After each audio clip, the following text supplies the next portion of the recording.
All right, guys, welcome back to the Downtown Rams podcast. We have a very special guest. We have none other than Hall of Fame quarterback, former Rams Super Bowl winning quarterback, Kurt Warner. How's it going, man? Thanks so much for coming on. It's a pleasure to be on, and as crazy as the world is around us, things are going fairly well, all things considered. It's a lot of downtime here, a lot of time with my family as I'm kind of waiting this thing out and see what transpires with this coming fall and the football season. But overall, we're healthy and we're blessed, and again, just trying to do our part. Yeah, well, we're certainly glad to hear that everything's going well for you. And again, we're super excited to talk to you. And just to start this off, we just want to kind of hear a little bit about how you initially got into the game of football. Well, I mean, I've been playing football my entire life. From very early age, and it wasn't just football. I was involved with any and every sport. It was just something that I gravitated to. And I think the blessing when you don't grow up with a lot, it's very easy to get a hold of a ball and to create games or be competitive. And that's basically what my childhood was, is that I played anything that had a ball, any sport. I loved to compete. And so, it started at a very young age that I played and I was good at it. And so, it was really the dream to play professional sports, not necessarily football, but professional sports started very, very early. And then as things transpired, it just became more and more obvious that my best opportunity to play would be to play professional football. And, at some point along the way, you make that decision to break off from some of the other sports and choose one. But as long as I can remember, sports and football has been a part of my life and something that I've loved to do. And so one of those fortunate individuals that get a chance to play out their dream and get a chance to do what they love to do for a living. Yeah, I mean, very well said. Starting off, with your career, you started at University of Northern Iowa. You ended up winning the Conference Offensive Player Award your senior year there. Then you end up in camp battling for a spot with, guys like Brett Favre and Mark Brunell, with the Packers, before ultimately landing, in the AFL and becoming an eventual AFL Hall of Famer with the Iowa Barnstormers. What was the experience like to go from college, get your feet wet a little bit in the NFL, and then play in the Arena League? At the end of the day, football is football. And, I'm very fortunate, when I look at the landscape of where football is now. If I were to push myself forward about 20 years and go, okay, what if I was on the same journey in the world that we live in now, or the sports world that we live in now? And, I kind of shake my head because there's really not many opportunities to play football outside of the NFL. I know there've been some other leagues that have kind of tried to start up, and there was NFL Europe for a while, but, I just sit back and go, man, I'm so grateful that, when I was taking the journey, that there were some other options to play football. And one of them was arena football, which was so much fun. And it really brought me back to my roots. I think it's very easy when you're kind of chasing after this dream and things aren't working to get so fixated on the dream and the ultimate goal that sometimes you lose sight of why you played the game to begin with. Why'd you play in the first place? And, arena football, didn't have the best surroundings, and it was a bunch of guys that just loved to play the game, and you didn't make a lot of money. And so it really brought me back to my roots of, man, I love just competing and playing this game. I love the X's and O's, and I love going out there and just throwing a football. And it was what I was meant to do. And so I was very fortunate to have that time. Not only did it kind of bring me back mentally to where I wanted to be, but I think it also helped me physically. The speed of the game in arena football was unlike anything that I've ever played in. As great as the players are in the NFL, when you expand them to the big field, the game doesn't happen quite as fast. And so the speed of the game and the accuracy it took on a smaller field were things that without a question, made me a better quarterback and would really become the things that separated me at the NFL level. So, it was a crazy ride and it was a different journey. But it's easy to look back now and be thankful for all the different steps of preparation that helped me. So when I did get my chance with the Rams, a couple years later, that I was truly prepared both mentally and physically to handle what would be in front of me and to be able to have success. Yeah, totally. It definitely sounds like, the time that you spent in the AFL really did help prepare you for the NFL. And like you said, it's invaluable experience that, certainly you have to be grateful for. But you did end up signing a futures contract with the Rams. And then you were sent to NFL Europe to play in their league, to play for the Amsterdam Admirals, where you arguably became the best player in the league. But just what was that experience like, going from the U.S. to Europe to play football? It was one of those things that, I knew I was going to have to go because, again, there was only so many places to play. But, going from arena football, you knew it was going to be hard to make that transition straight to the NFL from the small field and what that was to the NFL. And so I knew Europe would probably be a part of my journey if I was going to get that opportunity to play again in the National Football League. And so, it was different. It was at an odd time. My wife and I had just gotten married, and my wife was pregnant with our first child together, and a lot of things going on. But but I knew this was really my last chance, so I had to leave for 3 months and go to Europe and do that. But really, it was a stepping stone. It was something that I knew I needed to do. And I was there solely for the purpose of playing football and trying to get back home to my family and trying to be ready to make the team with the Rams. So again, it was different, but sometimes you got to step into different things that are part of the journey, even if you don't necessarily want to do them or the timing's not right. And that's what NFL Europe was for me. Just another stepping stone and another opportunity to prove that I deserved a shot at the NFL level. It was very successful for me, even though it was tough to be away from family. It was successful for me, and I had some people that watched me over there that really got in my corner when I came back to the Rams that, I think had a big part in helping me make that team the first year. Yeah, it's just an incredible journey that I think you kind of alluded to. You really can't replicate what you were able to do in the modern day. There's not enough opportunities out there.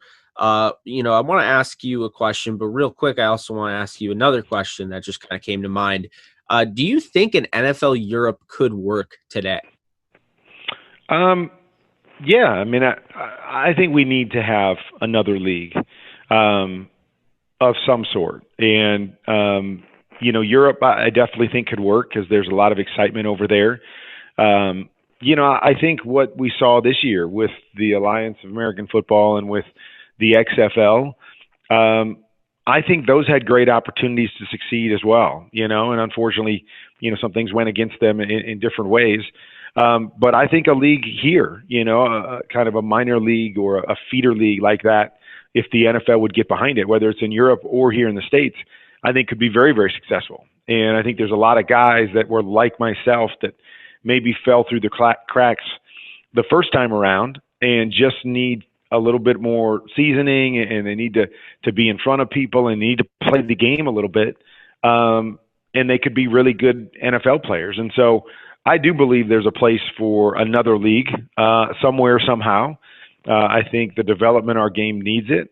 And now it's just a matter of figuring out exactly how do we do that and how do we do it the right way, and how does it work from a financial model and all of those different things that go into it. But I truly think at the end of the day, the NFL needs to get behind some league like that and be able to use that to help better the talent pool at the NFL level, or at least get guys more ready, because the college game is very different from what guys are asked to do in the NFL, and also to present some opportunities to some guys that are chasing that dream that wouldn't have it otherwise. Yeah, Kurt, I completely agree with you, and I'm glad you said that. There are definitely some guys that get kind of they fall through the cracks. And it's, kind of bizarre how many quarterbacks, come right from college as a UDFA, and then they don't even get a chance to really compete, for an NFL roster. Another one guy that comes to mind, Jordan Teamu, who played for the St. Louis Battlehawks. He was probably the best quarterback in that league. And he didn't really get much of a shot to really stick to an NFL roster during the preseason. So interesting stuff there. And I definitely agree with you. My next question for you, I don't know if it's something that you ever think about, but, the Cleveland could have selected you in the expansion draft. You were one of 5 players the Rams did not decide to hold on to. So I'm sure they regret that, and they definitely were lucky about that. But you were one of 5 players the Rams did not designate to hold on to. So you entered the expansion draft, and Cleveland could have selected you, but they did not. Do you ever, look back on that and what could have been if, the Cleveland Browns select Kurt Warner? I don't think about it often, but obviously people bring it up here and there. And, I think when you're a competitor and when you've been able to have success, I look back at that situation and say, well, man, if Cleveland would have picked me, then I believe I would have had a chance to kind of change the fortunes of Cleveland. That didn't really matter where I was going to get my opportunity. I felt like I could succeed. And so I know you look at Cleveland big picture wise and everybody goes, oh my gosh, that would have been, like a graveyard to go to Cleveland and we probably never would have heard of you. And as a competitor, I look at it exactly the opposite and go, well, I would have helped to put Cleveland on the map, and I believe we would have done great things there as well. And, so it's one of those things that I look back now and I'm fortunate that I didn't get picked because I loved my time in St. Louis, and what we did there was unique and special. And I think we did some things there that we may never see in the history of the game again. But at the same time, I was just looking for an opportunity. So if that opportunity came by Cleveland selecting me, I would have welcomed that opportunity and believe that I would have been able to have success there. But I'm grateful that it happened the way that it did. And I was able to be a part of the Rams and that organization in the city of St. Louis, because that time was really, really special to me and my family. Yeah, without a doubt. And, most Rams fans are familiar with what happened in 1999 and that incredible story there. But just kind of from your own experience, without having any previous experience with the Rams first team offense, how were you able to come in and do what you did for a team that had just lost their expected starting quarterback? Well, I think, again, there's a couple sides to it. Is first and foremost that I was very confident in my skill set and what I could do. Every time I played, even though I had a crazy journey, when I played in the past, I was very, very successful, whether that was 1 year in college or 3 years in arena football or over in Europe. And so, I didn't feel like, oh my gosh, this is over my head and I can't succeed. I knew when I played football and when I had a ball in my hands, I'd always been successful. So I had that inner confidence there. I also hit a perfect storm. I had a coach that played the game or called the game very, similarly to what my skill set was or my mindset to the game. I had unbelievable talent surrounding me, the likes of, what we've seen very few times in the NFL. So I was very fortunate from those two standpoints as well. So I really felt like it was a perfect storm in so many ways. Trent Green, who was the guy that went down, had instilled a confidence in all of us when he came in, and knowing the offense and what he did in preseason. I think we all started to believe that we could have success with the talent we had and in the system because of what Trent had done. And he was unbelievable in helping me transition from the backup role to the starter. He was, he went out of his way to help me learn the nuances of the system. So, you put all those things together, and although it seemed like it was kind of out of nowhere to a lot of people, there was just a lot of pieces in place that led itself to us having success and having success early. Yeah, no, I definitely hear you there. It kind of was the perfect storm, but that shouldn't, take anything away from what you were able to do. And, the question earlier with like the Browns, for instance, I think more so would have said more about the Rams, and maybe that, you're not talking about the Rams having a Super Bowl right now, if you're there, and maybe we're talking about the Browns, right now being that dynasty. But with that being said, I do want to get your thoughts. We did speak to your old head coach, Dick Vermeil. What was your experience like playing for Dick Vermeil and Mike Martz?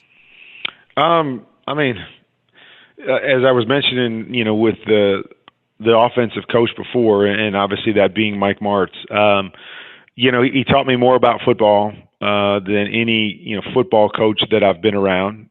He played the game in such an aggressive fashion that it really played and helped shape me as a quarterback and shape who our offense was and how we believed in ourselves and the confidence level we had because of the confidence that he instilled in us. So, I mean, it was I loved my time, under Coach Martz and learning the game of football from him. It was invaluable to me in my career. And then, take it a step higher and you go to Dick Vermeil and I think you could talk to any player that he's ever coached, but, I know players that he's coached, with the Rams and at this level.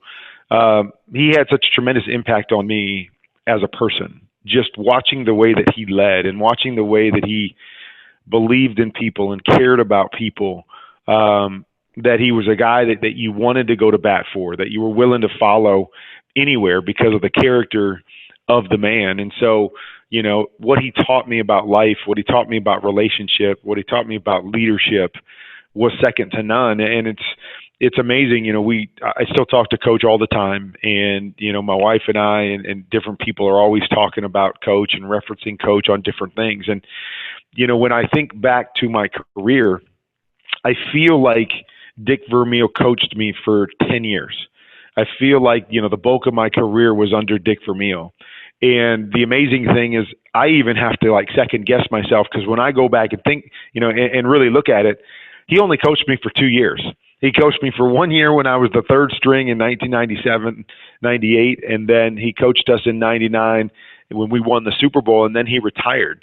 And so, to make it feel like I'd been with this guy for 10 years and to feel the impact that he's had on my life, and to realize it was only 2 years that we were together, I think speaks volumes about who he is and the type of impact that he can have and the type of impact anybody can have in a short period of time, when it's done the right way. And so, so grateful for my relationship with Coach Vermeil. And you can look at on the field, he was the one that gave me the shot.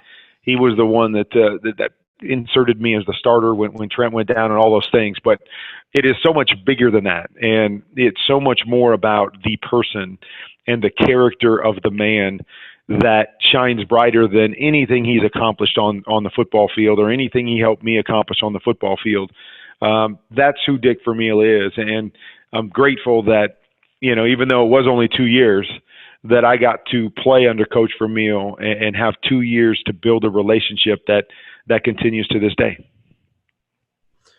Yeah, very well said. Obviously, two really, really great coaches, and that's not the first time I've heard praise like that about Dick Vermeil. He's definitely a player's coach, if you will.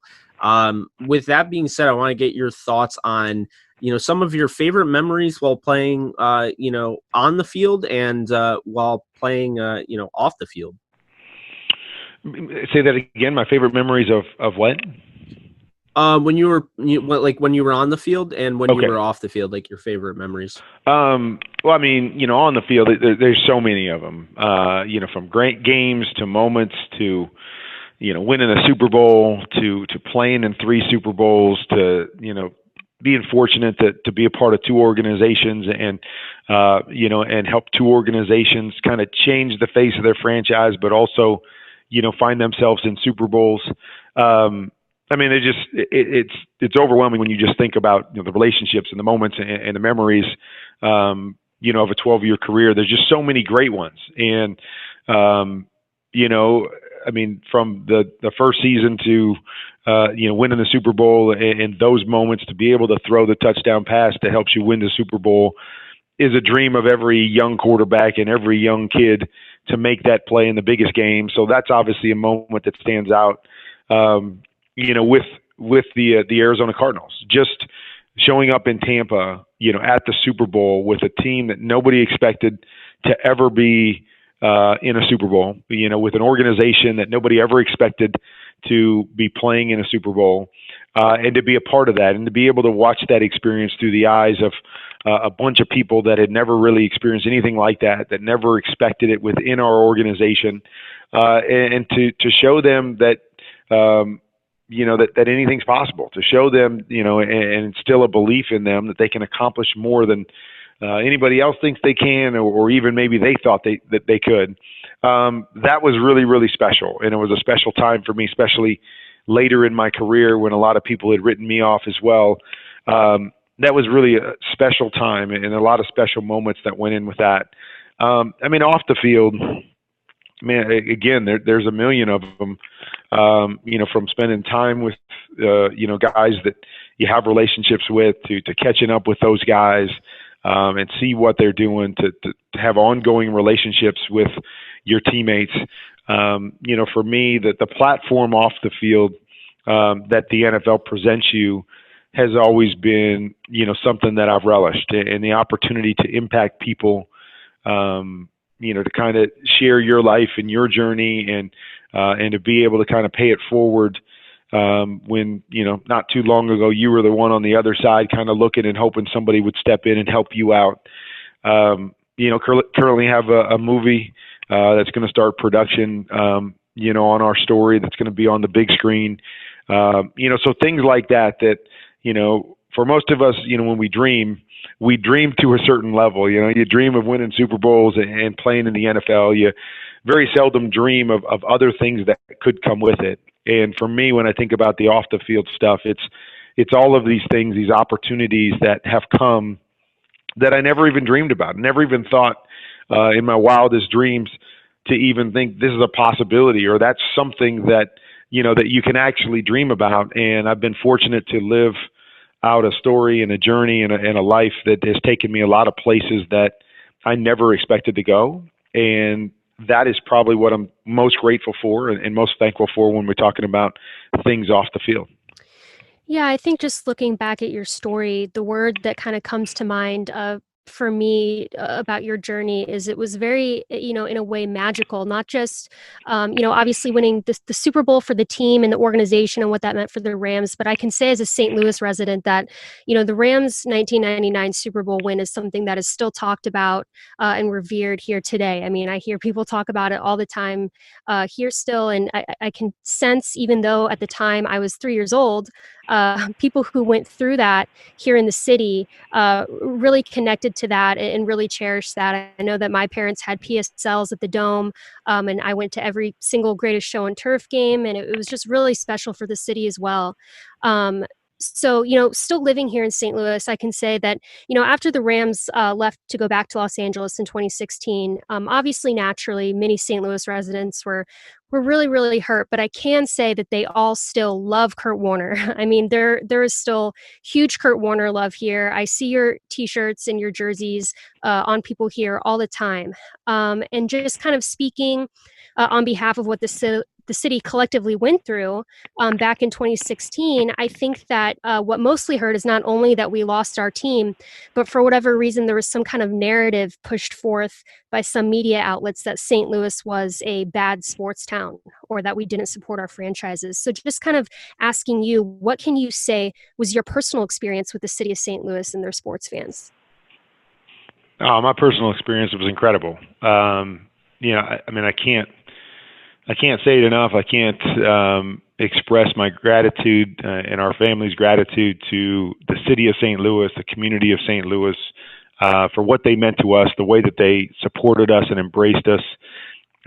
Just incredible. And, what you realize when you have success at the National Football League level is that it's not just a team that comes along. It's a city and it's a community. And we were fortunate that all that came together for us at the same time. And so, we saw a baseball town transformed into a football town, and we saw an entire community come along with us for the ride when we were there. And within that, they embraced us and my family and what we were trying to do and what we stood for in a unique way. And so I don't think I will ever lose my affinity and my relationship with the city of St. Louis as long as I live.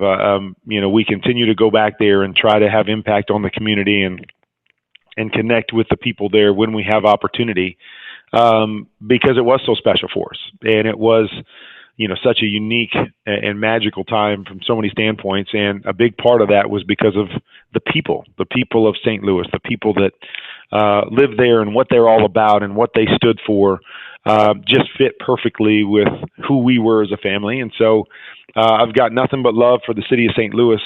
And, people can say what they want. All I can tell you is that when I was there, it was a great sports town. It was a great football town. And I'm glad that I was able to be a part of that run there in St. Louis, because it was really, really special. Yeah, and something that was also pretty special for the city of St. Louis was the Legends of the Dome flag football game back in summer 2016 that your Greatest Show and Turf teammate, Isaac Bruce, kind of started and put on at the Dome. And that was something that I actually attended. I actually got to shake your hand while I was there. So that was awesome. I got to talk to Dick Vermeil about it as well when he came on our show about the Legends of the Dome football game. But I guess just what was that experience like, and how awesome was it to be able to reunite with a lot of your former teammates back in St. Louis? Man, you can't ever do that enough. Unfortunately, life takes us a lot of different directions, and even through my NFL career, it took me in some different directions. So naturally, we all move apart, and our life takes us, to different places. But there's nothing like having the opportunity to catch up with the guys and see what's going on now and reconnect.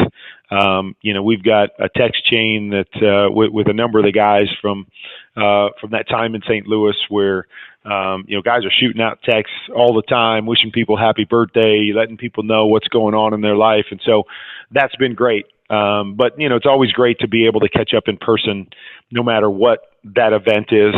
And so, there's a lot of different times when guys are doing different things that you try to make it work, to help support what they're doing, but also to reconnect with those guys, because we really had a special group of guys, so many superstars, but so many unselfish superstars that really represented the city and our team extremely well. And you always look forward to catching up with those guys and seeing what's going on in life at that point. Yeah, and speaking of your teammates, one former teammate, the one that we really think should be in the Hall of Fame by now, from the Greatest Show and Turf, Torrey Holt is not yet, but he's been a finalist, multiple years. When do you think he joins you in Canada? It's so hard to say. I mean, the whole Hall of Fame experience is a unique one, and there's lots of different factors there, and so what you come to realize is that, it's not always about, is somebody worthy of the Hall of Fame on whether they're in or not. There's a timing to it. And, there's limited amount of guys that get in, and, different guys come up every year. And so it really is a juggling act to try to figure out, when and how, and, deserving guys, when is their time to get the call. I think the bottom line is to know that Torrey will be in the Hall of Fame. He deserves it from every standpoint, in the way that he represented the game and the way that he played the game. But I think it's really just a waiting game right now to figure it out. I thought Isaac was way overdue, way overdue when you looked at what he accomplished in his career by the time he retired.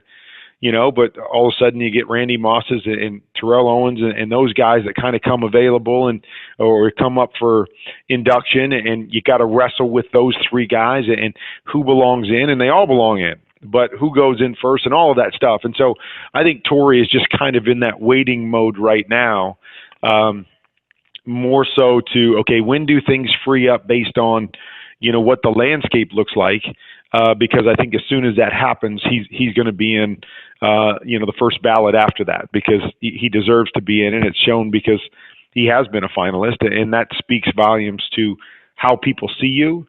It's just, sometimes getting over the hump, or, for a long time it was him and Isaac, and so I think sometimes you look at it and go, well, who goes in first, Isaac or Tori? And sometimes you just kind of lean to, well, Isaac played first, and Isaac was the elder statesman and kind of brought Tori along, so he's got to go in first, even though, you could make arguments for each one of their careers.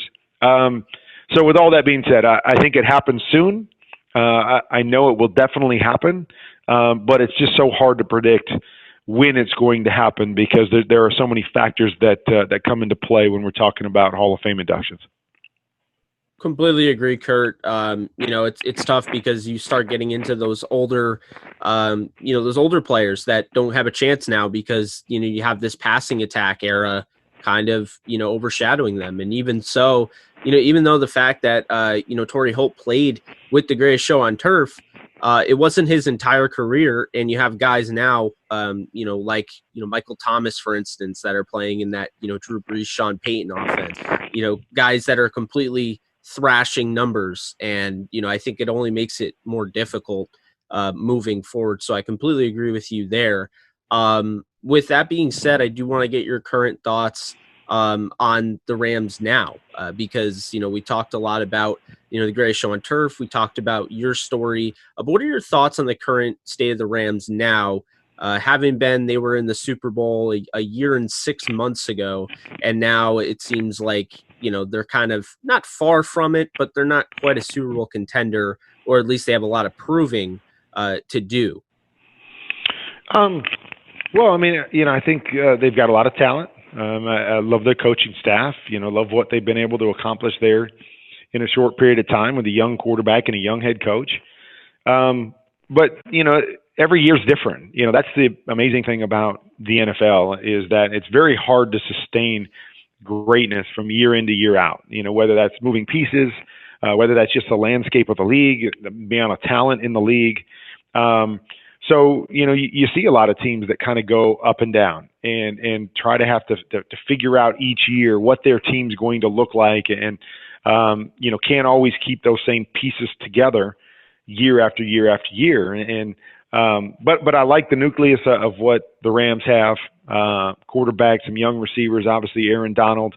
They got some, really, really good players that I think they're going to continue to build and be a team that's going to be tough to beat on a yearly basis. Now, do things come together, and do they stay healthy, and do things fall in their favor where they can make another run to the Super Bowl? That's really what it comes down to, because it is so hard to get there. And, they got there probably before anybody expected them to, but with getting there, it leads to expectations, right? Once you get there one time, it's like, okay, why weren't you there last year? Why don't you get there every year? Well, it's just not an easy thing to do. And so a lot of things have to fall in your favor. And I think that's really what it's going to come down to with the Rams, is continuing to build and put the right pieces in place as you lose guys like a Todd Gurley. But at the same time, getting some breaks and making some breaks for yourself throughout a season goes a long way in giving you that opportunity to play in the Super Bowl. Yeah, I think you're spot on there. And something else that I've kind of, been watching for with the Rams is that the NFC West has gotten super competitive in the last few seasons as well. So that certainly doesn't make the Rams' job any easier, but I think you're right. I think that they're building, and they've made some good pickups along the way as well. But this next question is just something that I'm asking kind of out of curiosity. But did you ever once consider coming out of retirement, kind of like Brett Favre did? Yeah, I actually have. A couple times. I think the blessing of some parts of my career, having not played and taken as many hits as a lot of guys, is I feel extremely good. I'm 49 years old, and I feel like I could go out and play right now. So there's been some times, a number of years back, the Cardinals were struggling and had a bunch of injuries at the quarterback position. So yeah, there was a time when I picked up a ball and started throwing in the backyard and kind of letting people know that if if they wanted to explore that option, even though I'd been out of the game for a few years, that I was open to exploring that option. But, never came to pass. But I have definitely considered it a couple times, probably more so just because I feel really, really good. And I watch the position, and I feel like, at times, and again, you always think back. I'm 49 now, but I think of myself as the guy that was, 35 and still playing at a high level. There's obviously huge transitions that would go into having to play again. But I think the point is that I feel really, really good after my career, and feel, at least in my mind, that if need be, I could compete again. Well, that's awesome, and that's something I think that Rams fans and just NFL fans would love to see happen at some point as well. So we'll keep an eye out for that. But just in closing here, I kind of want to touch on something that you brought up earlier. It's that your incredible football story is being translated onto the big screen. It was announced that Zachary Levi is going to be the actor that is going to be portraying you. So, what are your overall thoughts on that? And are you excited for kind of the world and maybe people who weren't really familiar with the story to get a chance to see it on the big screen? Yeah, I mean, we're extremely excited about it. It's been a work in progress for quite a while. But, we've always just taken the approach that if we're going to do this, we want to do it right. And we want to share the true story, the essence of what we're all about, and share some of the story that I think a lot of people don't know. Some of the stuff, behind the scenes that a lot of people will, remember what happened on the football field and the kind of rise from, grocery store to the Super Bowl. But there's also, I think a bunch of great stuff relationally and, and some of the struggles behind the scenes that took place during that period. And so we're excited about sharing the whole story, and a story that we think can speak to not just football fans, that it can speak to all people based on where they're at in life and what their relationships are like, and how the people around them can lift them up and inspire them, just like maybe you can inspire them through your story. So we are extremely excited about it. We're excited about seeing the pieces come together. It's supposed to start shooting in September for December release in 2021. So Lionsgate is extremely excited about it. Our studio is extremely excited about the project, as are we. So can't wait to see how it all comes together. And I look forward to people getting a chance to see it and hopefully be inspired by it. Yeah, Kurt, I just gotta say, when we heard about that, we were absolutely stoked. So there's a lot of football fans in general that are going to be excited. There's a lot of Rams fans, Cardinals fans.